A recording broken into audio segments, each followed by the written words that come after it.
Hi friend next video रे कही कि आम दी भौणी बुलवाक जाऊे बाबा गोरखनाथ कतिकी कौन पाई बाबा को विभूतिबा ठाकुर कहती निश्चय कहबी मु भिडटी को शेष पर्यंत देखंतु।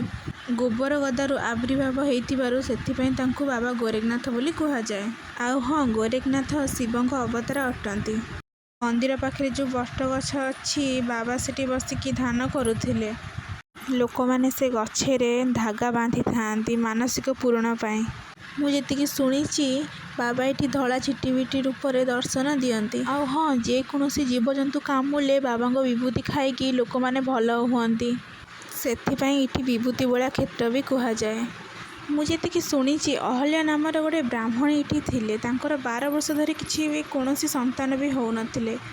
टिकाल दसी माया मचिंद्र दास भिक्षापाई ब्राह्मणीर द्वारस्थ होइथिले। ब्राह्मणी को दुखी देखी कारण पचारि बाबा तांको सेवारे खुशी होकि ब्राह्मणी की किसी विभूति खाइबाकू देइथिले। आउ संतान प्राप्तिर जोग पाई बाबा आशीर्वाद भी देइथिले। आउ हाँ साई पड़ोसा किसी कटुकथा शुणिकी बाबा को सन्देह करिकी तांको विभूति की नहीं घर पछपट गोबर खतारे नहीं होपाड़ी देइथिले। एमिति होई पूरापूरी 12 वर्ष पूरा बीती जाए थाए। पुणी थे बाबा अचिंत्र दास अहल्या द्वारस्थ होती दुखी देखिकिना पचारि कारण पचारि थांती। अहल्या 12 वर्षर जहाँ सब कष्ट दुख तांको कहती।